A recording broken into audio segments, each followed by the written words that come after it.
समझदार मंत्री। यूरोप के किसी एक देश में एक बहुत ही नेक दिल का राजा शासन करता था। इस राजा के शासन काल में उसके राज्य का हर एक व्यक्ति बहुत खुश था, क्योंकि सभी धन धान्य से समृद्ध थे। एक बार राजा को अपने देश के तीर्थ स्थानों और ऐतिहासिक जगहों पर जाने की इच्छा हुई। राजा यह सोचकर कि इन सारी अच्छी अच्छी जगहों के साथ अपनी प्रजा से आमने सामने बात कर लूंगा, पैदल ही यात्रा पर निकल पड़े।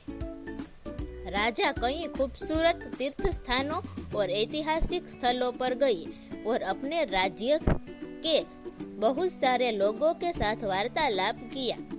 राजा को यह जानकर बहुत प्रसन्नता हुई कि उसके राज्य में सभी लोग सुखी है। दूसरी तरफ राज्य के सभी लोगों को भी राजा से बात कर बहुत ही खुशी हुई। उन्हें लगा कि राजा का दिल भी राजा जितना ही बड़ा है। कुछ दिनों बाद यात्रा खत्म होने पर राजा अपने राजमहल लौट आए।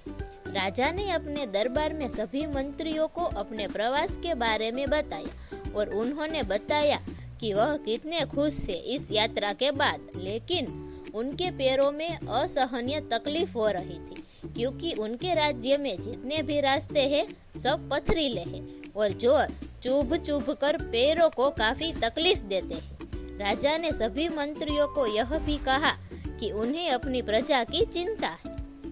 इसीलिए उन्होंने सभी मंत्रियों को आदेश दिया कि राज्य के जितने भी रास्ते हैं उन सब पर चमड़े बिछा दिया जाए, जिससे किसी को भी चलने में परेशानी ना। राजा का आदेश सुनकर सभी मंत्री आपस में चर्चा विचारणा करने लगे। सभी को पता था कि राज्य के इतने सारे रास्तों पर अगर चमड़ा बिछाना होगा तो उसके लिए कई लाखों मासूम जानवरों को मरना पड़ेगा और साथ ही साथ इसके लिए बहुत ज्यादा पैसे भी खर्च हो जाएंगे।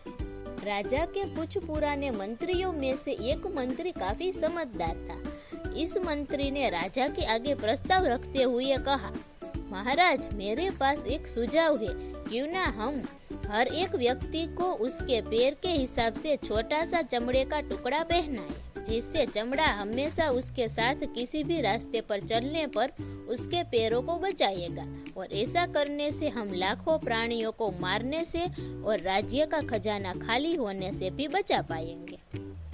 राजा को इस समझदार मंत्री की समझदारी पर आश्चर्य हुआ और साथ ही साथ बहुत खुशी भी हुई। राजा ने इस मंत्री को अच्छा इनाम दिया और तुरंत अपने लिए चमड़े के 2 पैरों में पहनने वाले टुकड़े का इंतजाम करने के लिए कहा, जिसे बाद में उन्होंने जूते का नाम दिया। राजा इन जूतों को इस्तेमाल करके काफी खुश था। राजा ने अपने राज्य के सभी प्रजा को भी ऐसे जूते पहनने के लिए सुझाव दिया और सभी के लिए एक एक जोड़ी जूते बनवा कर दिए। कहानी की सीख। दोस्तों, किसी भी समस्या को हल करना हो तो उसके कई अलग अलग सॉल्यूशन के बारे में सोचना चाहिए। अक्सर ऐसा होता है कि पूरी दुनिया को बदलने से बेहतर है खुद में छोटा सा बदलाव करें, तब भी परिस्थितियाँ बदल जाती हैं।